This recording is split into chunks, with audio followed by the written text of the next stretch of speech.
It's showtime! What is going on, everybody? This is Edo Ninja. You are now listening to the Storm Connects podcast, where today we are going to be talking about RWBY, Volume 7 of what we have so far.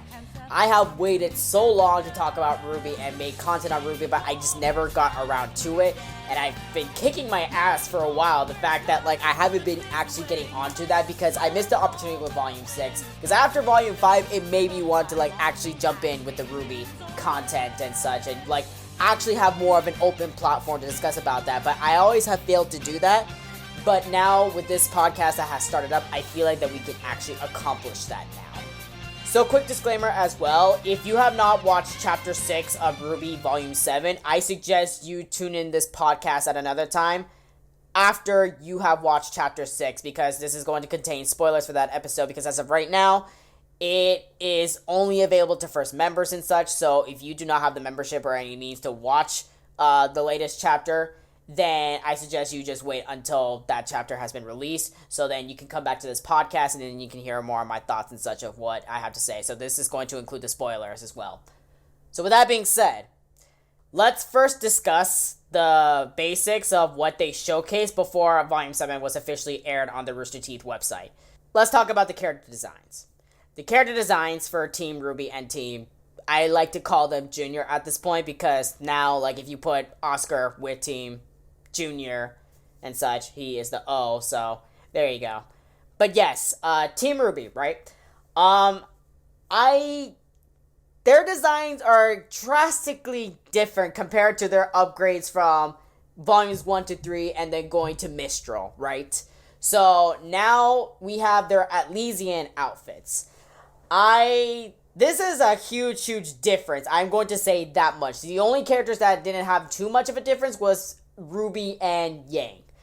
So let me talk about Ruby and Yang. They're okay. Not exactly my favorite, but, it's not, pretty bad, right? Ruby, it looks like it's a little bit of a combination between her Mistral outfit and her alternate version outfit back in Volumes 1 and 2, around that area, that time frame. So it's just, a little bit annoying, the fact that, it kind of keeps a little bit rehashed and such, though, but at least, there are some differences, though, but it's not anything, too drastic. I don't know if there has been some tests that how would Ruby look in different type of outfits and stuff like that, or if her entire design would be changed and such, but obviously her signature is the red hood. With her cape and stuff like that. That's basically her signature. And it works. That's something that's, part of her that should stay. I agree with that. I do like the fact that she has a lot of more zippers and stuff like that. And, well, not zippers, but belts. Basically a Nomura effect from Kingdom Hearts. Her hairdo, it's not bad. I'm starting to get, used to it now. It's starting to grow onto me. But, now it's, kind of... at first in the illustration, it looks nice. But after seeing it in the Maya engine, I believe that's what it is, it's kind of weird. It gives me off that, she's Cinder's little sister. I'm sorry. It's just... I kind of see it to a little bit of that degree, but... I mean, it's not that bad, so I give it, an okay, it's passable and stuff like that. I don't think you need too much of a change, though, but, hey, you need something new and such, and you went through a lot of hardship all the way at Mistral, so it's definitely time for that upgrade. Same could be said for the rest of Team RWBY and Junior. So, Yang, okay, Yang, it looks like a combination from her Mistral outfit and Vernal's design. I'm not exactly why they went to that direction with their design and stuff like that. It's an Atlas is fucking cold as shit, though, but it's just, I don't know, Yang, she used to be, that cool, sexy character and such, and she's just not looking like that anymore, which is fine, because, now, she has, a new approach, especially to what her history is and such, but that outfit, I just don't know, it just looks like that she's just kind of toned down a lot, which I'm not so sure how to really feel about that. It just doesn't, look Yang to me. It just looks like somebody that's trying to be close to Raven back to Volume 5 and such because of Vernal. So I'm not so sure what was going on with the design, though, but it's not entirely bad either. It's just that I thought like they would go for something just basically not that though, because like it took me a minute to like notice like whatever the change is between her Mistral outfit and the Atlesian outfit that she's in now. So, but it's like passable and such, and plus she has her shades again, so hey, it's cool with me. Now the two characters that I'm not too much of a fan of, Blake and Weiss. I want to talk about Weiss first. Her outfit design, it's not bad. I want to like actually make this clear. It's not horrible. It's not the worst idea and stuff like that. What she looks in that Atlesian outfit, it looks stunning. It's very stunning though. However, it's just that look and such. I feel like it's like too mature for Weiss and such. It's like a little bit too different. I don't know. It looks like that she's trying to be like Winter, which is fine. But the thing is the fact that I feel like if she was a little bit older, like give it like a few more years, that outfit would look better on her. Like, you know, she still like grows a little bit more and stuff like that. I don't know, just for some reason, it looks off to me. I don't think she's like ready for this type of combat dress that she's wearing though. It's stunning though, don't get me wrong, and it will look great on her. It's just, I don't think that like this was like because like, I don't know, like it feels like she like skipped forcibly, like had like a time, maybe 3 to 4 year skip and such, but it's only literally been like not even that much from volume 6, because literally like it just starts off immediately from the ending of volume 6 to volume 7. So I do like her hair though. Like her hair is like, it's really nice. So that's the one thing I really like on her design. But other than that though, it's just not exactly a fan favorite. I prefer her Mistral outfit any day of the week. But that's just me. I just feel like, again, give it more time for Weiss for, you know, time of growth and stuff like that. I think it would actually work on her. But I just don't think it does right now. It's a little bit too drastically different that's like going to like upward type of way. So that's all I really have to say about that. Blake? Okay, so in my own personal opinion with Blake, she went from having the best character design in volumes 4 to 6 to one of the worst now. I am not a huge fan of what they did with her, and okay, so let me start off with the haircut, okay? Her haircut, it just looks too bland, you know? Like in the illustration, I liked of where the direction it was going. I'm like, okay, I prefer Blake's long hair, but if she wants to cut her hair, she fucking cuts her hair. Like, who the fuck? Like, girl want to do it. That's just the end of that. But the thing is the fact that like after looking at it in the animated series, it just doesn't look good. Like I was expecting it to like look wavy and stuff like that, like I saw in the illustration. It just looks like it's just going straight down and such. I don't know. I feel like it just doesn't look good on her. It's just a little bit too different. So I'm not so sure what to really say about that. It doesn't work. I just feel like that there needs to be a little bit more flair to it to actually work with it. And if they did that, then I'd be okay with it. But it's just like, I don't know. The way of like how her hair was kind of going down with when she had it a little bit longer, I was expecting like it was going to be kind of like that, but shorter. But no, it just, I don't know. It didn't really give me that type of impression. I'm not too much of a fan with it. And the cat suit, I don't know. I don't know if this is supposed to work for her combat-wise and such, or like, you know, just to show off that like she's now part of the Huntress force in Atlas, but it just doesn't work. I don't know. I feel like they try to make a combination from the Mistral outfit, because I love her Mistral outfit so much though, but like they just like took that and then just made it into like, you know, oh yeah, she's part of the military. So I don't know. I just don't like that look on her, because that's just not Blake, you know. So at least that's what I have to really say about that. I don't have really much other things to comment regarding with Blake, though, but I don't like that design so much. With that being said, Team Junior, Jean Arc, Lyran, and Nora Valkyrie. Jean. I do agree, Jean, he needed an upgrade because I did not like his character design and such. I'm gonna say this right now. I don't like Jean at all. I don't like him in the RWBY series. But this what he has, I will say that like it's not my favorite, but it's a step. It's a step up to what he has from his previous designs and stuff like that. I do like it's an upgrade, like I said earlier. Although I don't think that hairstyle it works on him though, but again, I would prefer it more than his previous hairstyle. And I don't know, it's just the fact that like looking at him of how so tall he is, and basically like, you know, he's basically the knight of Team Junior, and so well, basically with his design, you get the idea. I don't know. It just kind of looks a little bit too off with that, especially like knowing with this character and such. I just feel like that's just not exactly Jean, you know. But it's better from his previous designs. I will say that much. So other than that, yeah, like, you know, it's okay. Like it's stepped and stuff like that. We're working on it, so I can dig it for now. I won't complain too much about it. Ren, I think he's probably my favorite at the current moment. Lai Ren. I love what they did with his hair. Like, you know, it's braided and stuff like that, and it's starting to give me a little bit of that vibe from, you know, his volume 1 to 3 hairstyle and such, when his hair used to be a little bit shorter. But yeah, no, it actually looks like really cool. Like, I also like the extra dagger that they added to his shoulder pad. I thought that was like a really cute touch. But other than that, though, I really am digging it. I like it a lot, actually. I don't have any other comments to say about that. And Nora Valkyrie.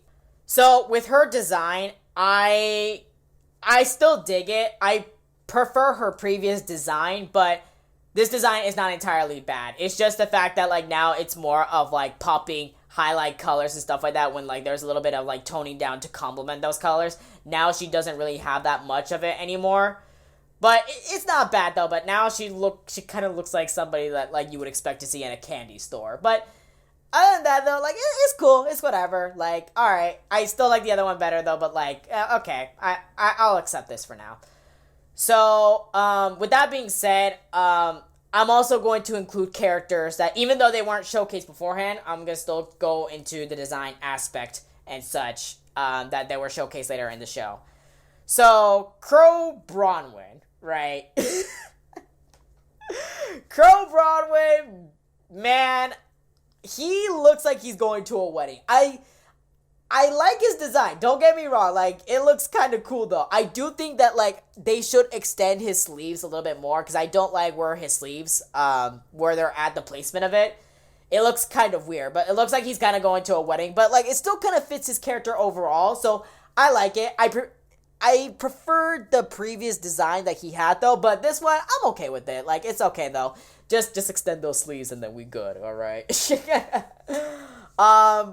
And then Ironwood, right? So Ironwood, this kind of confused me a little bit, because he had, basically, like, he had another redesign, because, like, he had, a redesign going from the Fall of Beacon, and then to basically the Mistral arc.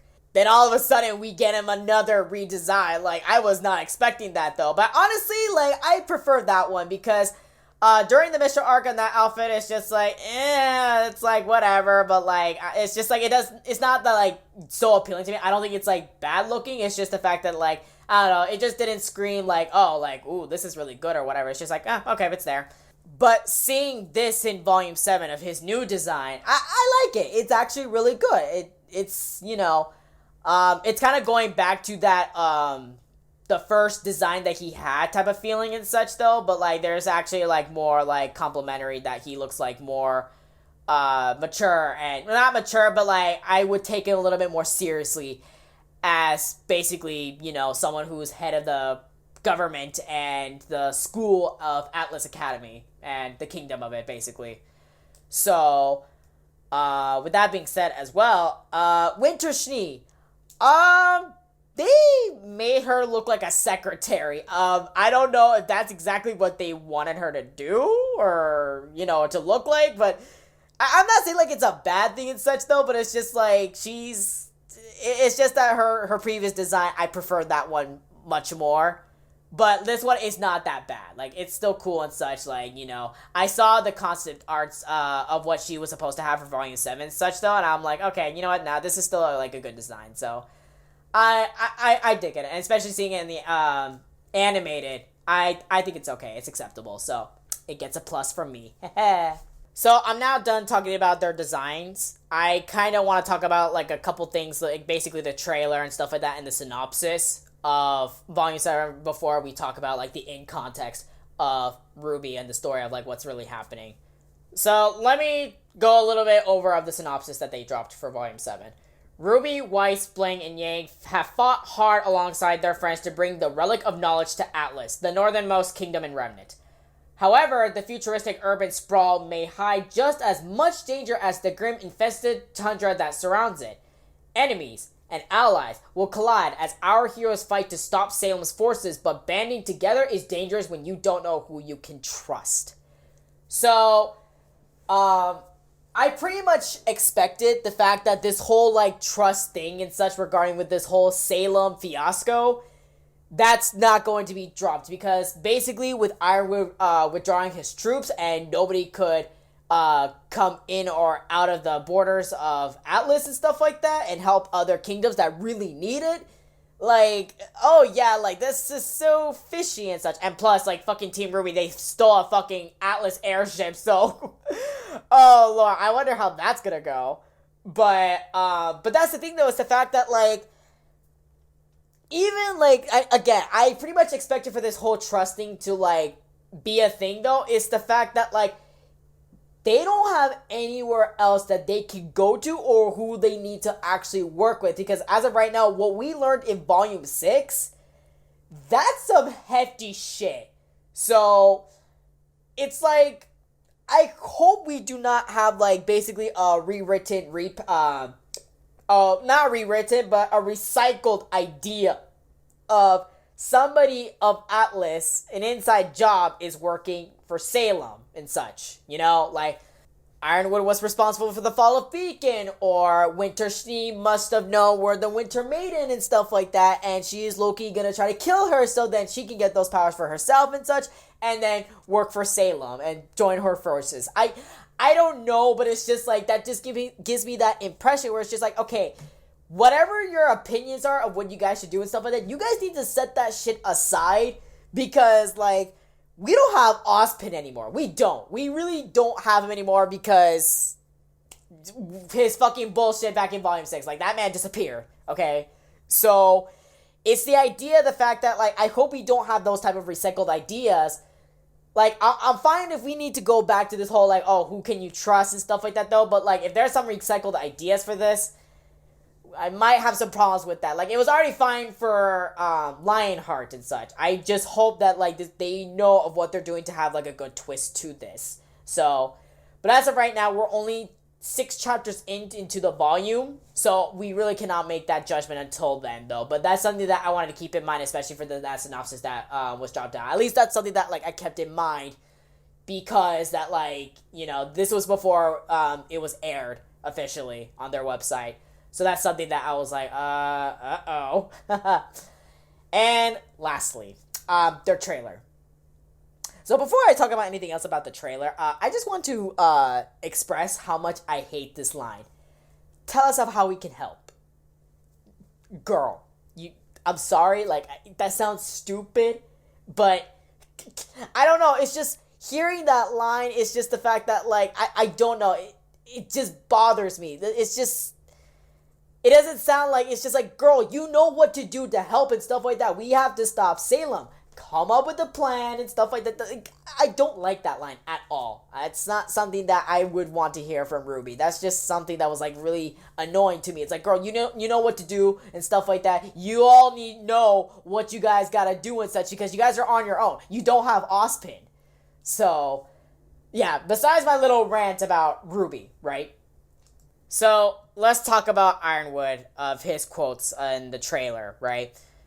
he just sounds tired. Like, he usually is, like, a little bit aggressive, or, like, he shows that he's frustrated and such, though. It's just, seeing how he's talking here, he looks very tired and, like, type of paranoid. Like, it doesn't look like he even wants to fight with anybody about it. Like, he's just so done. He is, like, wanting to rest some way, shape, or another. Like, he's just fighting just to stay alive. And I feel bad for him on that. I truly do.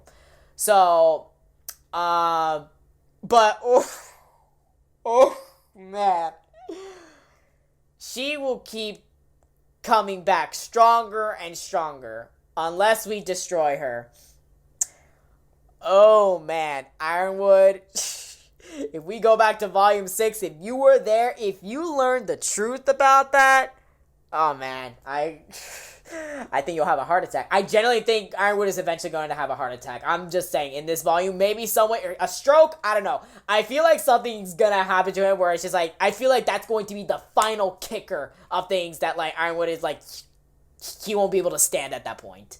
So, I thought that's interesting. But other than that, the action, it looks promising and stuff like that. I see that, like, they're still up to their fast-paced movements of their combat and the fight scenes and stuff like that, because they showed a little bit of preview of that against the Grimm and such, and, landing in for a mission. So, yeah, no, it looks like they're still, like, keeping up with that pace for it.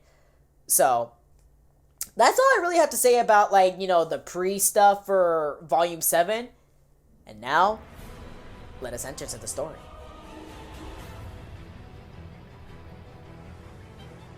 So as I mentioned earlier, we immediately start off in Atlas already. They already made it and stuff like that. They're still in the airship.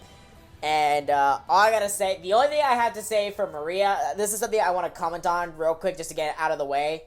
Fucking Maria just keeps giving me reasons as to why I love her so much. Her fucking sass, her fucking, like, bluntness, her savageness and such, just everything in that fucking episode, like, it was just fucking perfect. It's just unfortunate that after that episode, we don't see that much of her anymore and such, because, like, she filled in for, like, one purpose, and I guess that was just the end of that, so that's really unfortunate, but I'm just glad that at least, like, they made it off as, like, a little bit of a send-off. Who knows, we might see her again in the volume and such, but as far as I'm seeing, I have not seen a single glimpse of her. It makes me sad, but that's all I have to say about Maria. So, like, here's the one thing I don't understand. Like, Mantle, it looks like it's in shambles at the moment and such. I'm not so sure if Weiss, like, knew about it ever since that she came back home from Beacon and such, though. But, like, she's just, like, now seeing the fact that, like, all of the people in Mantle and such, they are, like, really fucked up. Or even heard rumors about it. Because ever since the Dust had their little embargo and such, it's been, like, getting pretty bad there. So, I'm not so sure as to, like, what went down throughout that year that, like, all of a sudden, it had this big issue. So, like, because it looks like it only happened with the span of, like, a month. Which, that's, like, pretty short and such. Like, I would expect it, like, it would have been like that from the beginning. Because all the kingdoms, they suffered ever since the fall of Beacon. So, just seeing that, though, like, Weiss' surprise is just like, huh? What? However, finding out the borders were closed for Atlas, now that makes sense. Like, of course, like, why she would not have known that exactly until, like, she came right back to Atlas and seeing, like, how they're assembled, like, they're expecting an attack. So, that part I can understand to that extent. Because, I mean, again, no one is allowed to come in or leave Atlas. And seeing Ironwood and even Winter Schnee through the video intercoms of how they're talking to Mantle and stuff like that, like cooperating with Atlas personnel and such, it's just so scary. Because, like, I get it, this is just to be safe and sorry and such, though, but, like, they're suffering. And because of that, like, they can't trust even their own leader of that, but they have no choice. They don't have a choice because it's kind of like they're being held captive there to suffer. And, of course, because of that, guess what? Fear, negative energy, and emotions and such, that attracts Grimm. So it's so much of a hassle to deal with. Like, I get it. Like, they have good, trained huntsmen to go after these, like, you know, for the protection and stuff like that, though. But even then, like, that's still not enough. That doesn't justify that. So going further with the series, I do like the fact that, like, the way of how somebody could talk and their actions and stuff like that, like, they're showing what the series really is and like what's building up the story and such, rather than just like, oh, well, once upon a time back in my days and stuff like that. Like, they're actually like showing it and actually referring to the fondness racism. And then they meet Pietro, which he seems to be a real sweetheart and such. He seems like a really nice guy. So my comment about this, right? I understand that Pietro, he is the father of Penny Polendina, and like he explains that, oh, well, my daughter has told me so much about you and such. So that was obviously, the reference that she was basically alive again and such. It's just nobody caught on to that reference. But besides that, though, the thing is the fact that I'm surprised that this series has not, like, made comments or, like, have recognized Team RWBY through the Vital Festival tournament. Especially Yang. Like, pretty much through the 1v1s, the semifinals, that was a yikes, because the whole world literally just saw Yang, quote-unquote, break Mercury's leg, even though, like, the match was already over and stuff like that. That was a foul move. He was already down as it is. That was messed up. So, I don't understand that, like, because of that impact, nobody has, like, been able to recognize her and, like, come at her throat for it. Like, that's actually a little bit surprising. I don't know if they're ever going to touch upon that again, though, but I just find it really weird that, like, that was, like, closest to the last thing that they saw before the fall of Beacon, So moving forward with that, though, we see the revival of Penny Polendina. She is back with a very, very adorable new design and look, and she's stronger and better than ever. And she's also the official protector of Mantle, which that's, like, amazing. Like, it's good news that we needed to see. Even though, like, in a way, like, yeah, the impact of Volume 3, it kind of just, like, was diminished in a way. Like, now the only death that, like, we have, like, Penny was a robot, so, like, obviously there was going to be a way to revive her because she's a robot. She's not an actual human being. But, I mean, again, Pietro was able to fucking recover everything, and guess what? That turned out to be A-okay, though. But I do feel like RWBY's reaction, it was a little bit underwhelming throughout that time, because the Fall of Beacon, that was such a dark time, and, like, Volumes 3 to 6, it was dark hour. So I just felt like that was, like, a little bit underwhelming. I was a little bit expecting a little bit more emotion to it with RWBY and such. Like, I get there was, like, a couple things that was, like, going on, though, but, like, I would have expected some type of impact a little bit more towards the RWBY, because that was unfair to Penny like that, especially that she was just, quote-unquote, killed just to make a statement. So, of course, they thought they got captured, and then we just get to the next episode, basically. So, this character, Forrest, I just want to give this a moment to pay my respect to him and such. He was a good side character, and I don't know if you kept up with Rooster Teeth's Twitter and such, but RWBY, that was going to be a thing, and I'm so sad that it did not happen. I feel so bad for the voice actor, too. So sad. Very sad. Okay, moment's over. Anyway, but yeah, so basically, I don't know what came over them, but like they are being taken straight to Ironwood. So I guess that's a good thing, like not in the best way as possible, but I guess this is better than nothing. Now, their reunion with Winter and Ironwood may have not been the best, but we can say that it's a better meeting than with Lionheart. At least in my opinion with that, because Lionheart, like, he was working with Salem. Ironwood, like, he's just paranoid. So, the meeting, right? Let's talk about that, because this has not left my mind at all. So my thing with this was the fact that, like, Ironwood, he had the Relic of Knowledge, like, right in this cabinet of his desk. So, like, if you have that, wouldn't that give you, like, an idea that, oh, the people that were supposed to be coming to Atlas, they got the relic and they're here because of the shit that went down and stuff like that? But no, because you were so paranoid that, I mean, I get it, your Atlas ship was stolen, quote-unquote stolen, and it looked very suspicious, right? But if you got the Relic of Knowledge and stuff like that, your first action is to arrest these people. You're crazy. I'm sorry. That's just, I don't know. That's just something that, like, I was just thinking, like, oh my, like, yeah, you better be sorry for the reception that they got ever since they arrived there. And now for the real shit. We need to talk about this plan. I've waited so long to talk about this. So, I was fine. The fact that, like, the Amity Tower is going to establish a new purpose. Basically, as a satellite to reconnect, basically to establish the connections with the rest of the kingdoms, especially if they were to lose another tower. So, that's great. That is amazing and such. Like, yeah, you're gonna definitely need support for that, though. But why do you need the military force for this? Especially drawing back all of his troops. Why would you need to do that? And then the moment when he said that, like, he was gonna tell the whole world about Salem using that satellite. Oh my god, Ironwood, at this point, I can't tell, like, if you're joking or, like, you're asking for suicide because you're just that depressed, or you have been smoking, but I can list a lot of outcomes or possibilities for this that made him make this decision, though, but this is not it.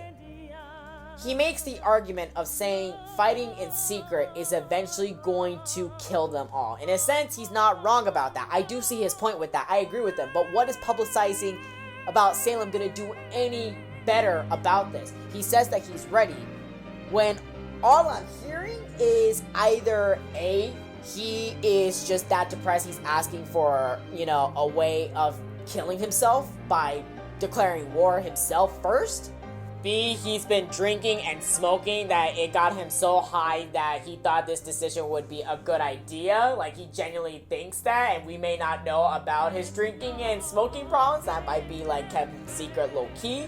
C, he wants to assert his dominance, that he's not afraid of Salem, that, like, he can't actually fight back because he hasn't lost all of hope and such, which is going to best him that way, if that's really the reason. Or D, you get it. I can list many possible possibilities of what made him come to this decision to tell the whole world about Salem and such, though. But I can definitely say for sure that this is not going to end well. He makes the argument of saying, oh, well, I think we're ready. We are ready to take her on and such. Everything that's going to come after us, the chaos and such, we are ready to fight. We can do this, and we will win, and we will take her down. You're allowed to think that. He is more than welcome to actually think that he can take on Salem, even though, like, we all know that that ain't gonna happen the way that he thinks. It's just displaying that type of military might and power. It's not going to work that way. And the issue is the fact that, like, I don't understand, like, why would you reestablish the connection among the world of Remnant, you know, the other continents and such, and that's the first thing that you say? That's not a good look, because one, you're only thinking about yourself. You have all your military personnel and such in Atlas, not among the other kingdoms and stuff like that, because once you announce it in the other world, you're only thinking about yourself that way. You're not thinking about what's going to happen in the other kingdoms. It's going to be like the fall of Beacon again, because the horror, the terrified, you know, emotion. And your first thing to do is worsen that. And again, this is going to be non-stop, constant of fear that everyone is going to have. Everyone has to deal with a war fighting among the Grimm and Salem's forces. And that's fucking scary as shit. And Salem doesn't need to prepare for anything. She doesn't have to. She can just fucking, like, again, the Grimm, they come back. No matter what, they will come back. And that, for the first time, Salem will actually be front head forces about it. That's the only difference that's going to make in this quote-unquote war that they're about to go into. Basically, what I'm saying here is the fact that he is fighting a battle that I don't think he understands that he cannot win, and the kingdoms that don't even know what's going on are left in the dark. They're going to be unprepared for war, and they're going to be suffering more than how Atlas is going to suffer, in a way, in terms of, like, you know, populating, like, you know, basically wiping out humanity and stuff like that. But that's just when coming to the plan and such. Now, if we add in Tyrion and Jacques basically, like, running for that council election, and Dr. Watts, oh my god, that just makes it so much worse. And ever since that, I had an idea of Ironwood's plan and how things are going between Jacques and Ironwood, what Dr. Watts is planning, what Tyrion is doing and stuff like that. I'm starting to see death flags for Ironwood himself, which is very scary and unfortunate. Now, let's talk about Ruby. Her decision of telling Ironwood the truth or not. So, here's my thing with this. I find it extremely funny. The one that has to suffer the grave responsibility of handling Salem. I find this super funny. Oscar is the one to point out that we're basically being hypocrites because this is what Ozpin did in the past. And what the reasoning that Ruby gave off, like, it's exactly what Ozpin was worried about, is the anxiety and stuff like that, the division among themselves. He's trying to not cause that, because even if you were to tell the full truth at your own leisure and stuff like that, you're going to feel some type of way, and there's never going to be satisfaction towards to any of this, And plus, Ozpin has lived fucking centuries, maybe millennia and such before these kids were around, so they need to start a little bit showing more respect. I mean, I get being upset about it though, but like, what else can you really do at a very shitty situation like that? And Ruby, with her answers towards the Ironwood, is just like, damn, you really try to keep that shit hush hush mo. I'm surprised Ironwood did not pick up on that. But yeah, I need to insert a little bit of chapter 3 with this chapter 2. So I'll resume that a little bit in a moment. I want to talk about the new characters, the Aesops. Clover, Harriet, Vine, Elm, and Marrow. I don't like any of them. I do not like them at all. There's just something about all these guys, I just do not like them. The leader, like Clover, his semblance is good fortune. But it's just, the thing is the fact that, like, the way of how he acts and how he could come off as, I feel some type of dishonesty from him. Like, I feel like you're too good to be true of the way of how you act. Like, it's good that, like, you take your job seriously. You take some things and stuff like that. Like, you're loyal to Ironwood. Like, that's great. You are pretty much doing your job and such, though. But there's just something about him I don't know. Like, we first just met and such, and you're giving me some type of red flag, and I hope that's not going to be the case later down in the series, but I'm sensing a red flag from you. Let's talk about Elm. I think, like, she's the only one that, like, I'm okay with. Like, I don't have any issues with her. I just kind of need to get to know her a little bit more and such. Like, the only thing I know is the fact that, like, she's not afraid to speak out on her mind. Like, whatever's on it, she just says it out quickly, just like that. But I feel like I need to know a little bit more of her just to see if, like, is it really true as well? Like, it's not the amount of dishonesty level as Clover, but it's just like, what's your reasoning and why do you act the way that you do? I want to know your reasoning, especially that all of you as the Aesops, you guys know about Salem. I want to know about your guys' reaction towards that. Marrow, he is probably, in my opinion, he's annoying. He comes off as very annoying and such because he's just like, oh my god, you guys are such a pest and stuff like that, when really, like, he's pretty much the one that's, like, being annoying and acting like he has the brains when he doesn't have the brains in the Aesops and such. So I don't like how he can come off that way at all and such, because it's just like, dude, come on, chill the fuck out. Like, can you stop complaining for like 2 seconds? Because that's all I keep hearing him doing. Like, he's just like, dealing with you and stuff like, dude, stop. Like, they're trying to get by and such, and you, like, saying that they're in the way and stuff like that. I feel like you're mostly in the way from Team Ruby and such. Like, that's something that I had to agree with Clover on. It's like, I think they probably fought harder than you ever had in your life. Like, stop. I'm gonna need you to pause right there. Like, please stop. Vine, he gives me so much of Lai Ren vibes. I feel like those two would get along so much, though. But, like, I think, actually, as a matter of fact, I take my comment back from earlier. I think he's the only Aesop member that I actually like. So, because he's, like, calm and stuff like that, like, he's pretty open-minded about some things and such, And, in his description here, he says that he believes in self-improvement. So, that's cool and such. He wants to keep improving to do better for others and such, and of course to stop Salem. That's great. So, I like him. And the semblance too. It's pretty cool.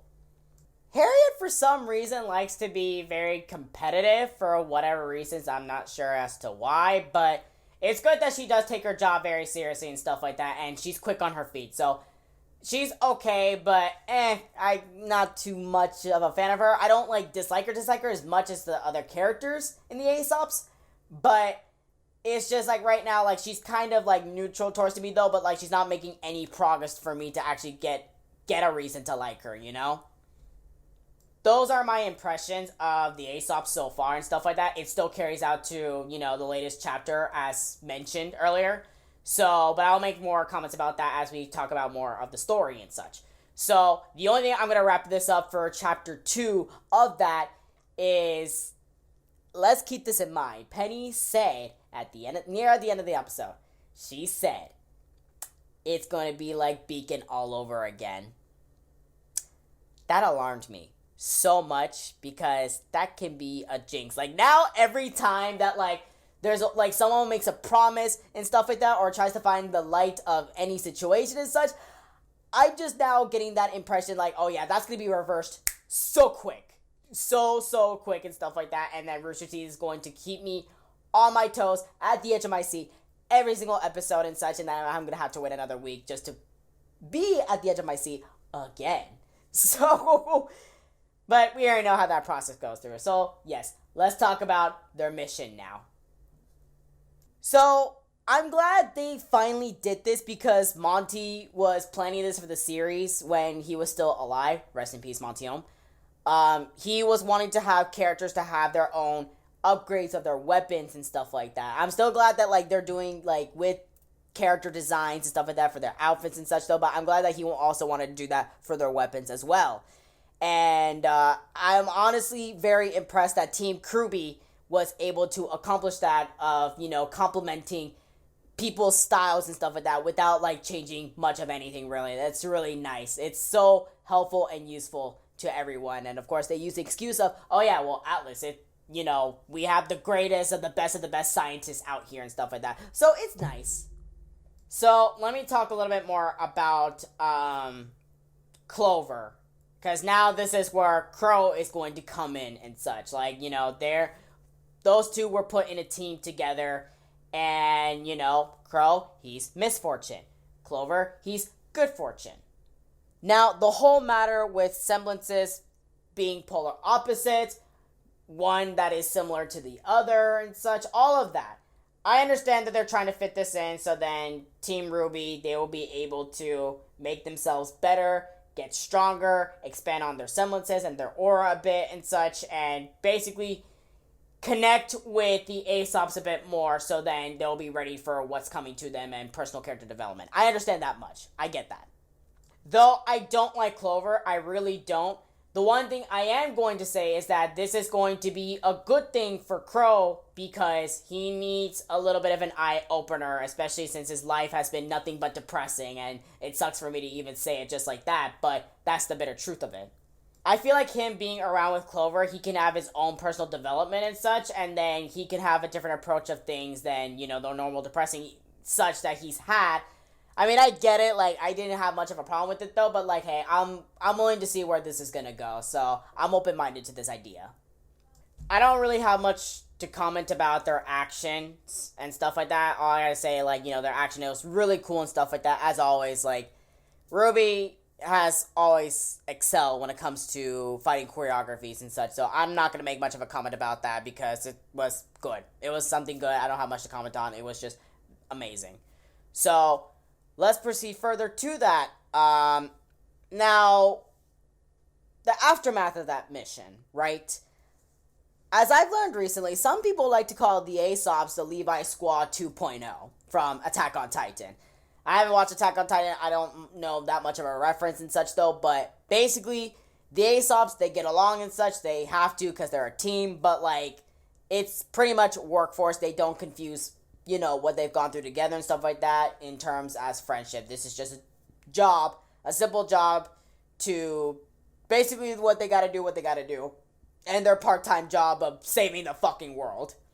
So, to what I'm seeing here, because they were raised in Atlas, I can see that they're more, like, of course, they're in the military force, so they're not going to, like, be more like the chemistry that Team RWBY has of, like, what they've gone through together and such. Because I feel like what Team RWBY has gone through, it was more personal and such, while the official Atlas huntsmen, the Aesops, they're not so much up to that personal, like, you know, they just do their missions as they're given to and stuff like that. I don't feel like there's that much of, like, that personal chemistry as, like, compared to Blake and Yang having their own arc together, that Yang was pretty much dragged in because of what the fuck happened with the whole Adam Taurus fiasco and such.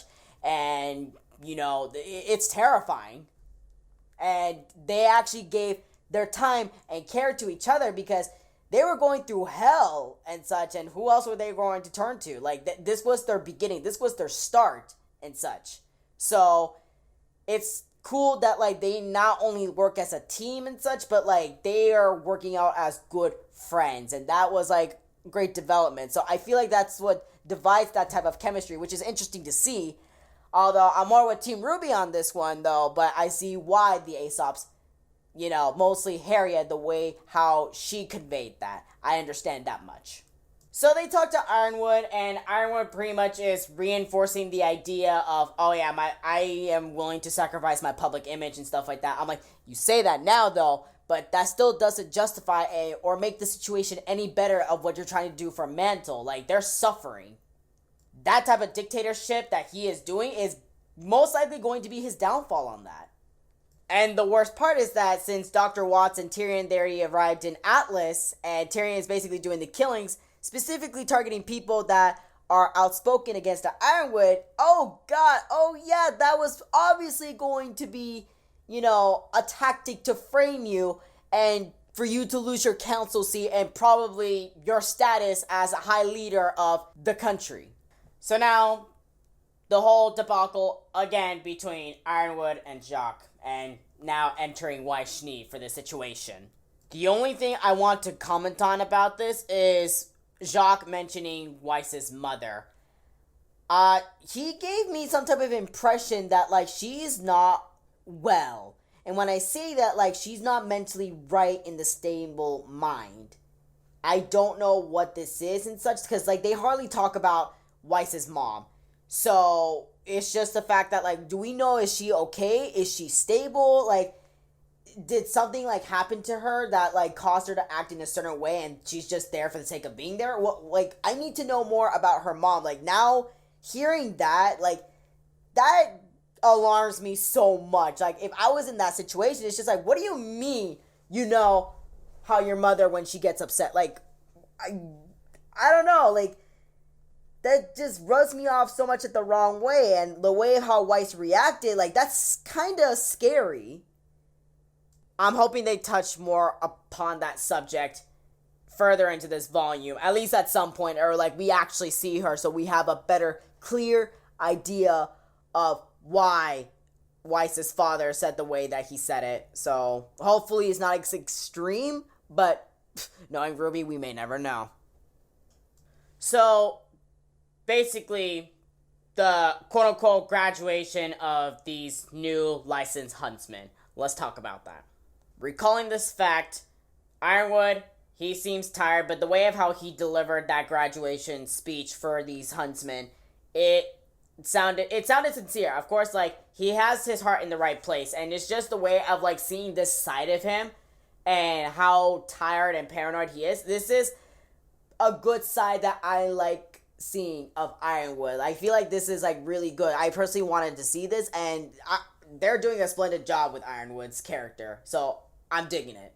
However, the fact that Ironwood allowed you to keep the Relic of Knowledge in Atlas, even though I don't know why he gave it back to RWBY. I thought he would have some type of way to seal that somewhere so they won't touch it.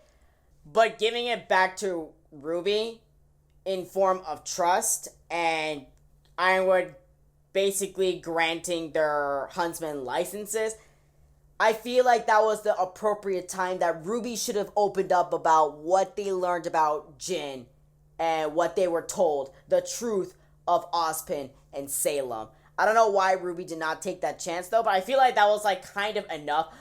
I do understand that, like, in her position, she feels like that it's not enough to trust because you may never know. I understand that fear, but that's the thing, though. That's the fear that we also had the same questions and the fear from Ozpin himself.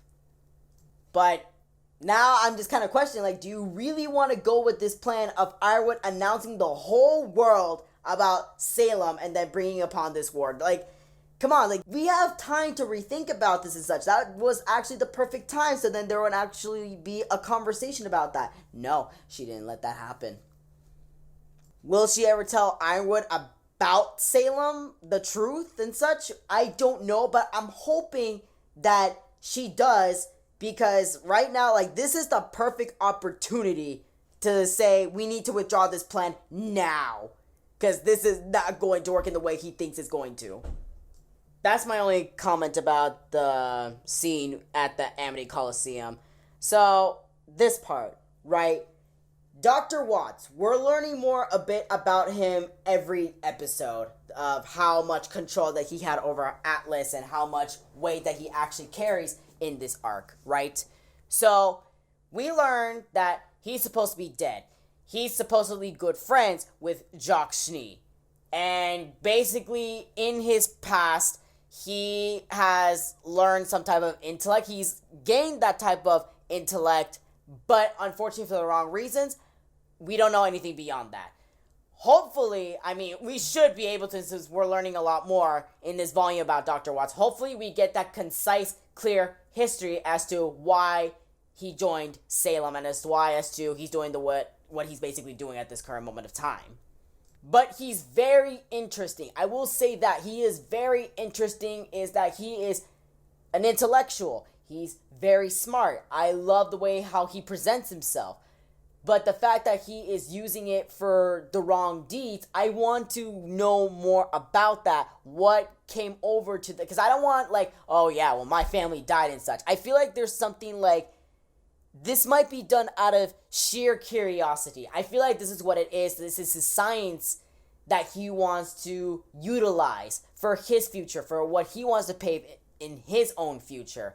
And it seems that it aligns more with Salem rather than whatever has happened with Atlas, especially the fact that they're under the impression that he's dead, even though he's alive and well. So that's crazy. Alright, so now at this point we're going to be talking about the two chapters 5 and 6. So I want to organize this quickly for a moment. A new character, Robin Hill. I'm gonna save her for basically the last topic of this podcast, of basically the lore and stuff like that, because I don't want to jump too much upon her character, so that's going to be the last part of it. Right now we're going to focus anything that doesn't involve with Robin at that moment until basically you already know. If you watch chapter 6, you already know what happens. So, chapter 5 and 6.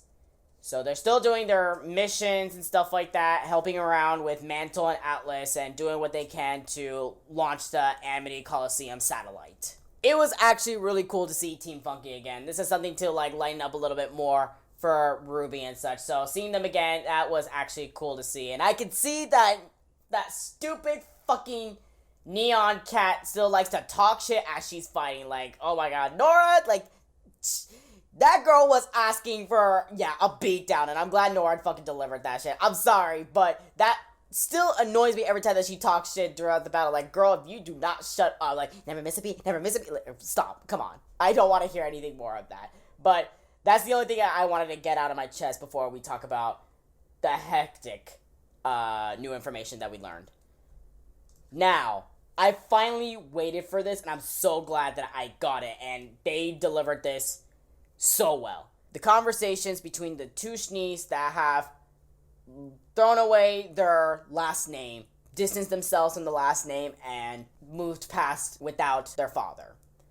I pretty much expected Winter to be like, oh yeah, why would Ironwood keep secrets? Like, yeah, he hasn't done everything perfect, but what would there be a point to keep these secrets and stuff like that? And I'm glad that Weiss was like questioning that. Like, she didn't exactly open up to what she had to experience back in volume 6, But as Winter made the comment, like, it made her, like, mature and grow up a whole lot, especially to realize of what is actually going on, what is the bigger picture, and basically to show where Weiss came from all this, from how she was from the very beginning to where she is right now.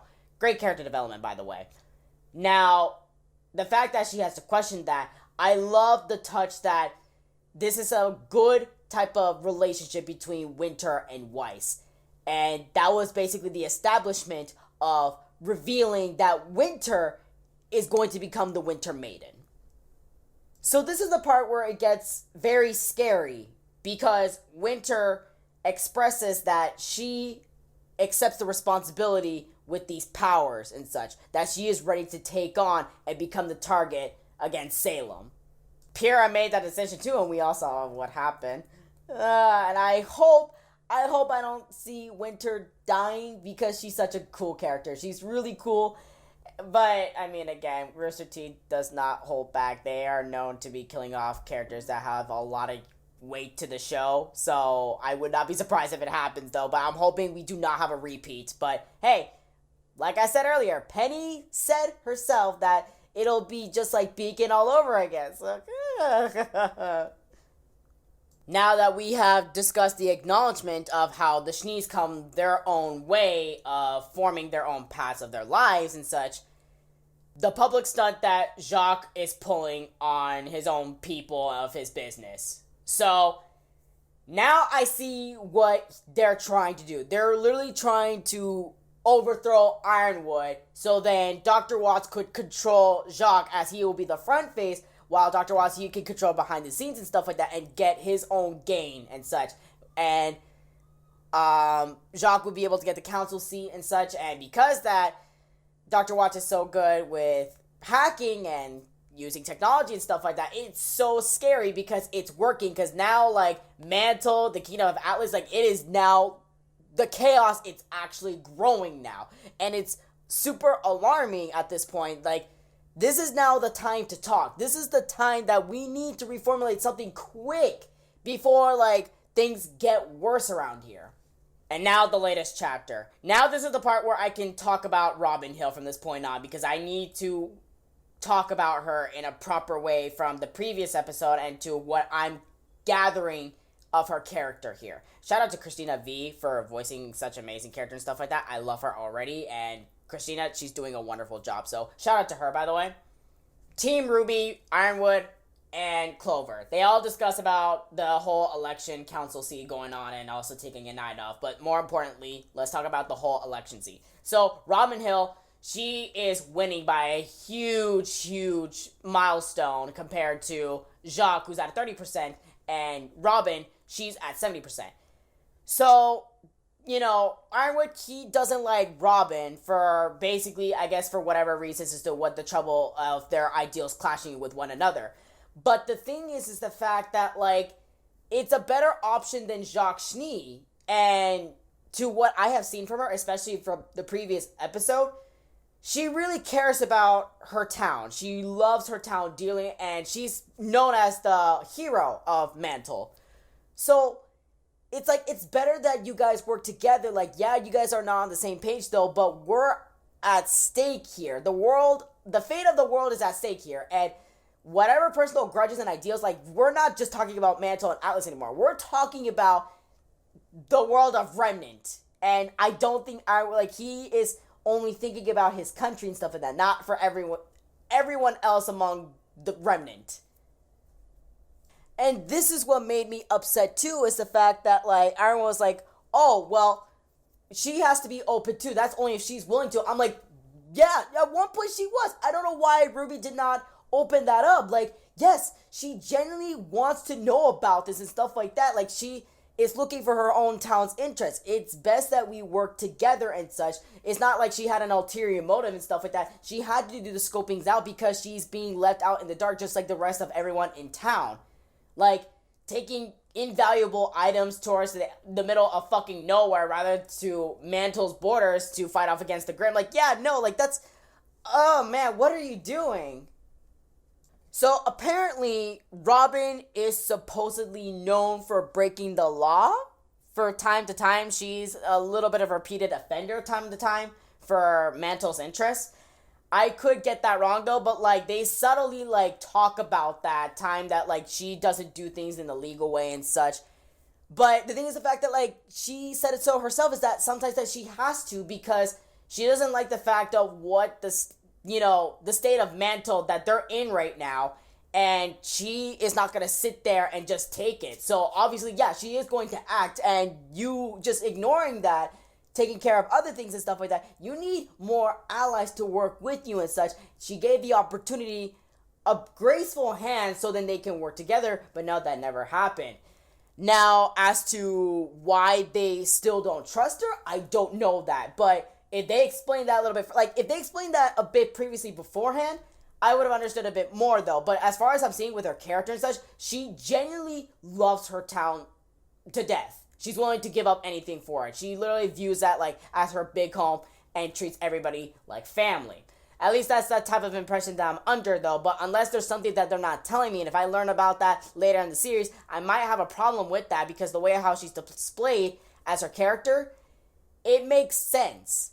So, the fact that they did not take the opportunity to work with her or talk to her and stuff like that, like, oh my god, like, you might as well, because you're gonna tell the whole world about Salem, so you might as well get more help of preparations and stuff like that, so then she will be like, oh, okay, now I see what's going on, stuff like that. Like, yeah, she's gonna be super unhappy, she might be full of anxiety and stuff like that, though, but, like, it will be more inclined for her to, like, help you guys get your shit together. So, that just really upsetted me, the fact that, like, they did not take that opportunity, and Ironwood was super stubborn about that just because, like, he did not like her and such for whatever personal previous history of that. So, there better be some type of valid reason towards to that. If not, then, we are going to have big problems, buddy. And even with her speech during the election and stuff like that, like, pretty much the party, if she gets elected and stuff like that, like, it shows so much. If that doesn't show, like, sincerity and such, I don't know what does. But to me, that's already convincing as it is already. So, I don't know if Rooster Teeth is trying to paint the picture like, yeah, she seems all this and stuff like that, though. But, like, there might be a reason as to why she's shady to begin with and such. And if there is, right now, the only thing I can pick up is the fact that she doesn't align with the law 100%. You know, with previous hints of that. I'm not saying that's, like, directly correct on that, though. But it's just the hints, the impressions that I'm getting off as to what the Aesops feel about her, Ironwood feels about her and such, and it's always about the law with her. So, you know, but she has a point though, like the laws of Mantle and Atlas having control of that, it's totally not fair to them at all. And she wants to establish actual equality, like she actually cares. So, give her that chance, like, and that's where, like, I wanted Marrow to shut up, because he was like, oh yeah, I'm perfectly aware. I'm just like, then why are you taking a stand for it? Like, you're no better, dude. Like, actually shut up. So, it's really upsetting to see that, and, I mean, again, that's my own personal evaluation with Robin Hill at that point. And now, the tragedy. Ren acting weird in that episode, it basically told me that something was gonna happen, but I didn't know it was going to be the extreme of a slaughter before someone was elected for the council seat.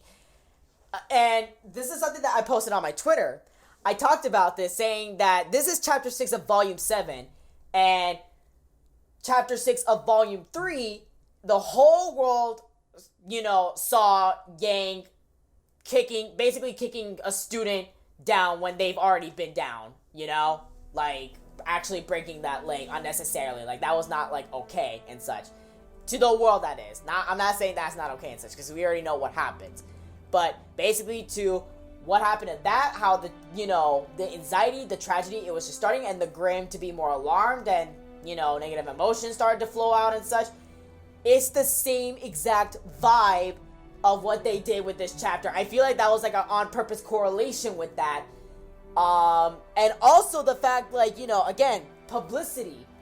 Since I checked closely with the video footage with Dr. Watts when, like, he was working behind the scenes, like, it looks like whatever Tyrion was doing, he was able to replace him with Penny that was basically committing the slaughter and such, and then ending it off that it looks like that she was the one that was committing the slaughter, and Ironwood ordering Penny to do that just to say that if you speak out against me, I will kill you.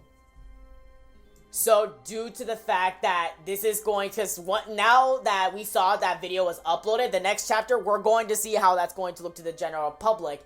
And everyone is gonna actually go after Ironwood, and he's gonna be, probably there will be an attempt to overthrow him and stuff like that. We might even see the council too when this happens. And Jacques is gonna have more power than Ironwood does. So probably in exchange, Jacques might have 2 seats of the council rather than Ironwood does, all because that he's being framed for what he's doing. And that video alone with itself, it's going to be evident enough that whatever people have been accusing Ironwood for, it's going to show to the council and everyone, the authorities and stuff like that. They're gonna go after Ironwood's throat. So, oh my, this is so ugly of how perfect this has been going, all because Dr. Watts has access to the security system. And that slaughter was so horrifying. Like, I actually felt like that was so tense for me. Like, I actually felt something from that. Like, I feel like it was almost close to like it was a real thing. So, shout out to Rooster Teeth for actually like, and Team Kruby for like actually making this like real and horrifying as possible. Like, that hit me hard. And this is what you would call the perfect storm. Now that it is official that the Kingdom of Atlas, it is chaotic as fuck, this is the perfect chance that Cinder and Neo would make their appearance and basically do their own bitch move thing. My guess would be Tyrion is going to be the center of chaos, the epicenter, while Dr. Watts is going to be quiet and try to quietly claim the relic of creation in his own way, still working behind the scenes. And Cinder and Neo, well, they also cause chaos too, though, but like, they're gonna try to get the relic of knowledge, and also probably, you know, revenge with whoever, with Ruby and team whatever and stuff like that. Whatever happens with such, and hope to God she doesn't find the Winter Maiden, because if she does, she gonna take that bitch's powers, and oof, man, it's gonna be already bad as enough, because in Volume 5, the battle with Raven, she was able to grab a portion of her powers. Not all of it, but like a portion of it. So I'm still confused about that. I hope I get a clear explanation if she was able to steal those powers or not, like a portion of it or not. But it's already bad enough that like she has the Fall Maiden powers and she could get more and such and basically do her thing. And whatever Cinder is out for her ulterior motives, that doesn't align with Salem's motives. So, yeah, I'm really curious on how this volume is going to end, but before we do that, we have to check out the other episodes that's going to come out in the future. With all of that I discussed today in the first episode of Storm Connect. The future of Ruby. Ruby, from how things are going, it's definitely going to give me Volume 3 vibes. I don't think they're going to have a triumph like how they did with Haven Academy. I feel like it won't be a big loss like what happened with Beacon, but I feel like it's going to be bad enough. I could be wrong about that, because this right now, like, this is going up against Ironwood in every way. It's scary. If Team Ruby does not act on their feet quick, if they don't come up with something, and if Ironwood doesn't do something and actually talk to Robin or anything that could help him to save himself in the situation, instead of like being paranoid of why this won't be a good idea and such, they need to act now. It's going to be a long night of them dealing with the Grim and the chaos that's going to happen, and yeah, this is all happening so quick in this volume. But who knows? Let's just hope Rooster Teeth does not play with us again. We'll just have to see where that goes. And now the part that I've waited to do. Ladies and gentlemen, this is Edo Ninja, and you just listened to the first episode of Storm Connect, The Journey of Atlas. Stay tuned for next Wednesday.